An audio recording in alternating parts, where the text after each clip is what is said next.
wellness practices that are becoming med spas that are becoming wellness, IV that are becoming med spas that are becoming IV. That's a trend.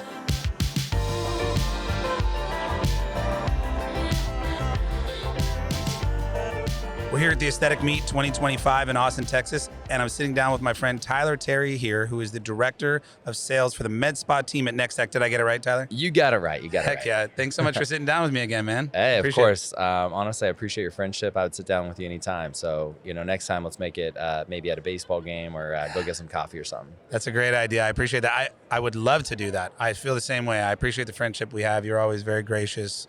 Great energy, fun to hang out with. We don't get enough time at these things, I feel like, to go break out, go to a baseball game, go to these things. We're all hustling so much. 100%. But one of these days, or if you're ever my way, or I'm over in, you're still in St. George? St. George, Utah. Beautiful red rocks. It's honestly a little heaven on earth. It's gorgeous. I had some fun one time there for a cousin's wedding, and I would love to come back. Yeah, you got to come back, man. I can show you some low-key, under the radar restaurants that are the best. There's some of the best sushi, some of the best Mexican. I mean, now you're speaking my language. Salsa, I'm a big salsa guy, Angelica's. Oh my gosh, their salsa is incredible. So I've never heard anyone else say they're a big salsa guy, but I agree. I'm also a big salsa guy. Me too. So. If you got salsa, I'm there. That's the way to lure me in. Yeah. Hell yeah. Okay, so I'm going to kind of do a condensed interview, and we've had you on the show before, but what I'm kind of trying to do is get aggregated insights from a number of different people from their different vantage points, and we kind of stitch this together to show people what's happening right now in the space. Yeah. But before we do that, I do want to get just a little bit of an update about you, so kind of what you're doing. So last time I talked to you, TouchMD you've been with TouchMD for a long time, became a part of NexTech. Now you're the Director of Sales for the Med Spa team. Are you selling TouchMD, or also you sell NexTech products as well? So our sales teams are divided by specialty. So we have an ophthalmology specialty, plastic surgery, dermatology, and now med spa. So med spa is the first new vertical that NexTech has launched in over 10 years. It's been over 10 years since they jumped into a new vertical. And it was a natural fit. After the acquisition, we had over 500 practices that were med spas who love and use TouchMD every day. That was my bread and butter. I started the med spa gig with TouchMD in 2017, and obviously, that was the majority of our business was med spa. And then after the acquisition, it was a natural fit after the earn-out year where we decided to build and grow a med spa team. So now I have 6 reps who are incredible, very talented reps on my team who eat, sleep, and breathe med spa, and they essentially sell all things that a practice would ever need, whether it's TouchMD only or if it's our full end-to-end vertical tech stack being NexTech Med Spa, which includes TouchMD. Awesome. That's cool. Well, congrats on the expansion personally. Thank you. Yeah, it's been great, and love being here. Grateful to come to ASAPs, or now the Aesthetic Meet. Yeah, I think the first time I came here was 2012. It was in New York City, and it was actually a big deal for TouchMD. We signed up 50 practices at that show in New York. But to see the evolution of the show and to kind of see it come full circle, it's great. I think this is a great spot. Austin's amazing. Yeah, this has been a really good show. The energy is really good here. I loved Vancouver, beautiful city. But I feel like we're feeling like this is the best meeting. Yeah, same. Yet. Same. Love it. Austin's incredible, and the Aesthetic Society, they've done a great job. Yeah, things are trending in the right direction, I feel like, for them. What do you feel like? I'm kind of curious just to hear from your perspective if there's any trends you're seeing in the space in 2025, or let's say the last 12 months or so, emerging trends, whether good or bad. Yeah, there's a couple things. Practice is trying to expand the services that they offer with wellness, right? Whether it's IV hydration, if it's semaglutide, and trying to key in and cross-sell, upsell those different services, or provide those services to cross-sell back into surgical or non-surgical or whatever the case may be. So, kind of widening the net in terms of the services that are offered. Wellness practices that are becoming med spas that are becoming wellness, IV that are becoming med spas that are becoming IV. That's a trend. IV's big, kind of seeing those cocktails paired well with services and procedures.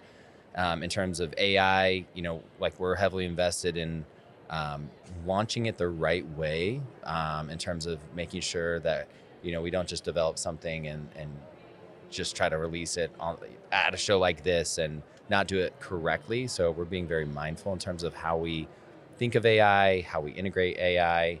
Something that we were showing at this show is our new AI within our photography app being Snap, and it's pretty next level. It's not officially released; it's in beta right now. But if you think of the common denominator with photography, it's consistency, consistent backgrounds, angles, lighting, expression, devices, distance, all the things, jewelry on or off.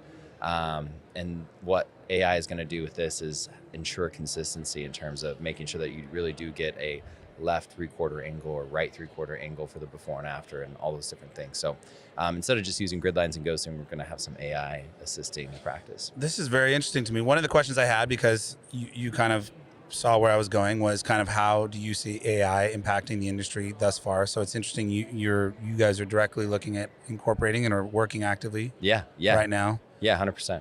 And I couldn't agree with you more, because we build websites, right? And we help surgeons build up that digital footprint. And I couldn't agree with you more that consistency is key. Obviously, the results themselves matter, maybe most of all, but if you don't showcase them well, then it doesn't. Yeah. And the consistency of a gallery, we've just seen the conversion difference when a gallery just has a really beautiful, consistent experience from patient inside of one patient's photos and then from patient to patient, et cetera. Yeah. And there's so much to be said about what we mean by consistency, but I think people get the general idea. Yeah. How do you use AI to do that? And is there, how are you thinking about making sure that you don't alter the result itself? I'm curious, because that's what my mind first went to, and I'm sure that's what clients maybe ask, or no? Yeah, 100%. So we've never got into the 3D imaging or altering results, and we actually want them to be unfiltered, raw, as real and genuine as possible to get the best before and after photos.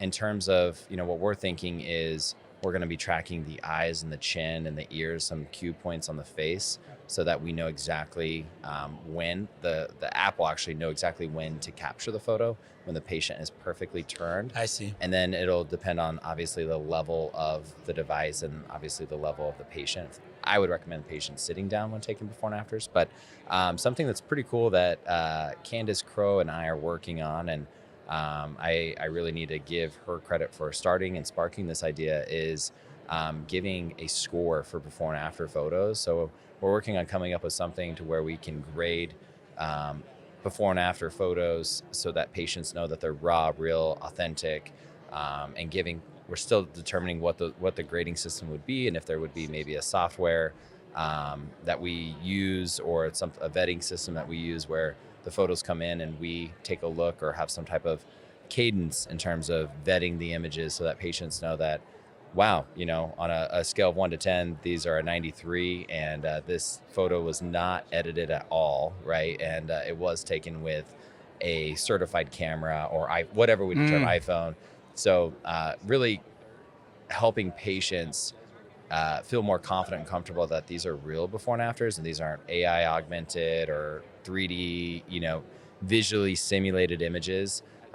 Really, really early stages there. It's something that Candace and I are working on a workshop, but I just know for me, I'm heavily interested and invested in trying to make sure that, photography continues to evolve and we have authentic photos. Yeah, that's cool. I know Candace. I know she's doing some cool things, she and her son, on this area, in this arena.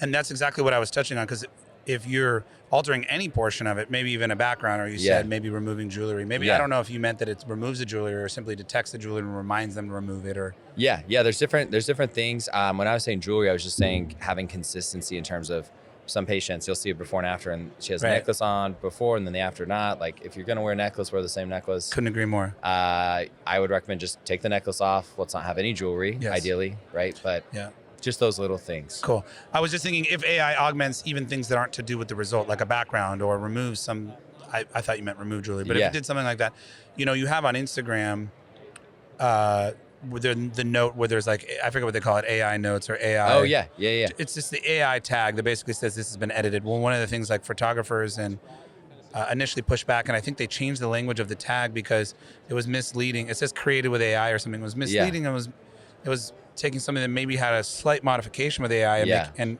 making people think it was entirely AI generated. Yeah. So that's its own interesting,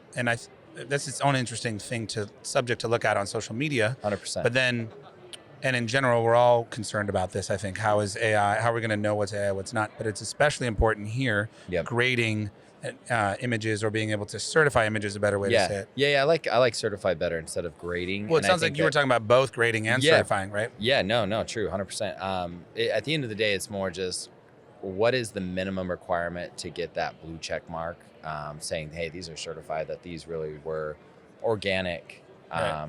Before and after photos. Okay, but right now you guys are more using the AI to tell you if you're consistent, not to actually change the photo after Correct. you take it. Yep, correct. Okay, really cool. That because I was thinking, man, there could be some cool uses, but all of a sudden you get really into a gray area. Yeah.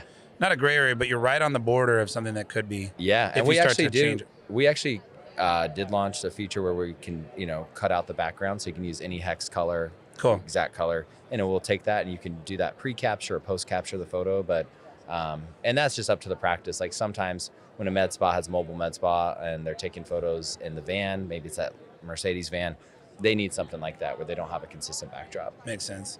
Makes sense. Okay, so we talked about AI. Oh, so another thing that I always like to talk about with people on the show is because it's a marketing show. Yeah. Right? And I want to talk about marketing channels. Yeah. You and I are both, I think, pretty all in on podcasts as a medium. It's something we bonded on. Yeah, 100%. And so will you tell us a little bit about, you have a podcast, or that you host and produce the podcast for NexTech, is that right? Yeah, so I actually don't do the production, but I host it and absolutely love it. It's been a privilege to be able to be the host for NexTech, who is obviously they obviously have a really strong brand and name in the industry. Robin Into and I are both the hosts, and we do about an even split in terms of the podcasts that we host, and sometimes we do them together, which is really fun. But yeah, it's been great. We launched the show last February. I think we're somewhere in the mid 30s in terms of episodes. I think we're at 25 at the end of the year last year. So we do about 2 to 3 episodes a month. And whenever you come to a show, if you'd like to be on the show, reach out to us. But we have our little podcast corner of the booth, and sometimes we have a very nice podcast set up like you do right here, where we invite, whether it's clients or industry colleagues or whatever the case may be, but trying to talk about what's up and coming, what's relevant, and not really focus it too much on our software. Sometimes if that comes up, that's great, but just trying to make sure that we're continuing the conversation from our vantage point, from our perspective, being NexTech. That's cool. I always like to ask, like, sort of fellow podcasters, especially we're in a relatively niche space as it relates to podcasts. I can't particularly expect this show to be like chart topping on Apple Podcasts, right? Because we're talking about something so niche. Not only is it aesthetics, it's marketing for aesthetics, which is a niche within a niche. So I always like to pick the brain of other podcasters in niche subjects and niche markets, and you especially being in the same niche as us. Estec, how do you think about measuring podcast results as a marketing channel? Yeah, it's interesting because it's almost like when you post an image on social media or reel, and you want it to get hundreds of thousands of views and you want thousands of likes, but realizing if you kind of just pull it back and say, wait, what if I was just in a room of 25 people? And would that be impactful if 2 of them found value, or hopefully all of them, or the majority found value? So you kind of have to reel yourself back in and remember that all of these large channels started somewhere, and your channel might not be that large. It might not bring in the revenue that you want it to bring in, whether it's through ads or whatever the case may be. But trying to understand that some things you can't measure, and you might not know that an episode that was valuable to a plastic surgeon could have been shared through a text and a link that you couldn't track, and his best friend, who is a whale of a practice that you were trying to hunt down and get to become a client, that because they listened to that episode, that one view, that one listen is what got you, the client that you've been dreaming of. So that's the hard part is, of course you can measure it by the numbers, but I truly measure it more by what is the conversation that we're trying to have, and are we pushing out that conversation on all the mediums? And do we think that there's value? Is there more value in the content that we're restreaming instead of just a kind of basic image post on social? Or would we rather get a hot take from that podcast that we couldn't have gotten somewhere else? And the other part is people are willing to have these conversations, that weren't had, 5 years ago at the aesthetic meet or ASAPs back then. People weren't having these recorded conversations, whereas today they are, and they're being restreamed and repurposed. And I think that's so valuable. And people are willing to jump on your show for whatever reason. When you ask somebody to be on your show, on your podcast, people get excited. They get excited to say that they were on it. I think people have a lot to share. Yeah. And a lot, and they have a lot that is of value from their unique vantage point. And now, because we're all sort of micro publishers, micro broadcasters. Yeah. Not all of us actually, because it's a lot of work. Yeah. So many, there are more of us, I should say. Yeah. And there's opportunity for people to share, and they're excited to share. And it's fun being on the podcast. Like, it's fun having a mic in front of you. It's fun throwing the headphones on, and you can, if you haven't ever, been on a podcast where you have headphones on and you can hear yourself in a different way, you got to try it. It's different. Like, you get into a different element, like that you and I are in right now. This vibe, it's kind of hard to describe. It's fun. Yeah, it totally is. I'll add two things really quick if I can forget, if I remember what the second one was. One of them I know, you made me think of something. The way I think about podcasting and whether it's worth it as a channel. When you talk about 25 people in the room, the question I would ask is, who are the 25 people in the room? Yeah. So if I can get those, if I'm talking to a really heavy hitter audience or just the right people, that's all that really matters. It could be two people. And at least in a B2B setting, it can be really valuable. Yes. Our director of media production, Jonathan Shorter, who's right over there, gave me this term that I like where he says it's a dense audience. Maybe it sounds like they're stupid, like they're dense, but that's not what he meant. He meant dense like it's a heavy, might be small, but it's potent, right? Yes. And we have a couple of different podcasts we do, and we get a really dense audience with the right people for who we're trying to reach. Yes. And that's huge. The second point, I did remember it, is that podcast fits somewhere in the funnel. Yes. Maybe it's not top of the funnel. And it's very unlikely that it is, right? But it's somewhere in the middle of the funnel where they get to know you, get to know your business, get to know your demeanor, get a sense of what your values are, and that's really hard to replace. Yeah, it gives your business a voice. I feel like it kind of gives your business a personality. Yes. The other part is I was actually doing a podcast with a plastic surgeon earlier today. She was incredible. She's from Baltimore, Maryland, and Dr. Husak. And she told me she has her own podcast, and what they do for educating patients before the patient comes in is they send them a podcast on the surgical service or the service that they're coming into to listen to prior to coming in. What I love, number one, I've never heard anybody do that. Number two, I think it builds trust with the patient.